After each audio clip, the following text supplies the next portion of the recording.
இந்த மற்ற மாதங்களுக்கெல்லாம் இல்லாத சிறப்பு இந்த மாசி மாதத்துக்கு உண்டு.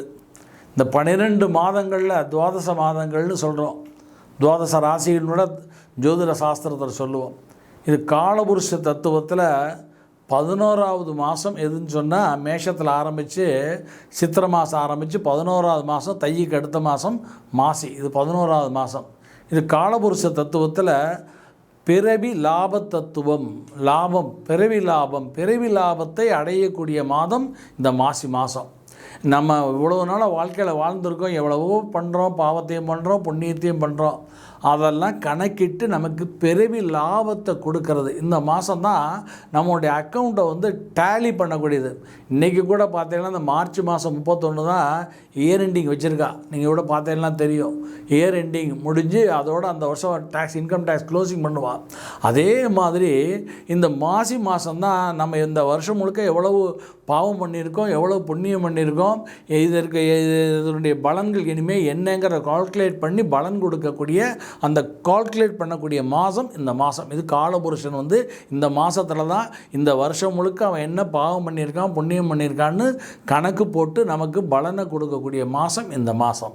அதனால் இது பிறவி லாப தத்துவம் அப்படிங்கிறது பேர் இருக்குது.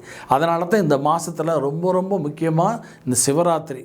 ஏன்னா அப்படி ஏதாவது பாவங்கள்லாம் பண்ணியிருந்தால் அதனால் வரக்கூடிய துக்கத்தெல்லாம் முன்னாடியே புண்ணியத்தம் பாவம் அதிகமாக பண்ணியிருந்தான்னு வச்சுக்கோங்க, அதனால் வரக்கூடிய கஷ்டங்கள் வரப்போகிற அதுக்கு காலபுருஷன் கொடுத்துருவான். அதுக்கு அடுத்தாப்பில் அதனால் வரக்கூடிய கஷ்டத்தெல்லாம் அறுக்கணுங்கிறது தான், அந்த துக்கத்தை அறுக்கணுங்கிறது தான் ருத்ரனுக்கு அந்த சிவராத்திரிக்கு அபிஷேகம் பண்ணி இந்த மாசி சிவராத்திரி.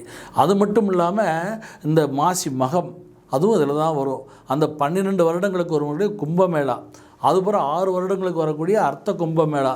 இப்போ பாருங்கள், அதுவும் இந்த வருஷம் 144 வருடங்களுக்கு ஒரு முறை வரக்கூடிய இந்த அமிர்தம் மகா கும்பமேளா பாருங்க, இதுவும் அதனுடைய சிறப்பு.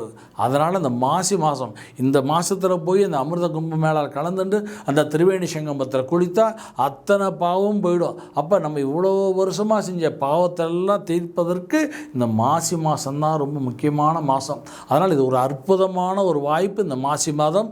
அதுவும் அந்த மாசி மக நட்சத்திரம் ரொம்ப ரொம்ப விசேஷம். ஏன்னா அன்றைக்கி தான் அது பூரணத்துவம் பெறும். அதே மாதிரி மாசி சிவராத்திரி அன்றைக்கு ரொம்ப ரொம்ப ரொம்ப முக்கியம். மறுநாள் அமாவாசை வருது பாருங்கோ, அன்றைக்கு காளிக்கு பூஜை பண்ணணும். அதனால தான் அந்த கிராமங்களில் மயான கொள்ளை பூஜைன்னு பூஜையெல்லாம் பண்ணுவாங்க. அது மாதிரி ஒரு அற்புதமான தத்துவம் உள்ள அந்த மாசி மாதத்தை எல்லாரும் பயனடைந்து பயன்படுத்திட்டு இந்த பாவ புண்ணியங்கிற கணக்கிலேருந்து நம்மளுடைய பாவத்தை தொலைத்து புண்ணியத்தை கூட்டி வாழ்க்கையில் நலமடைய ஒரு அற்புதமான வாய்ப்பு.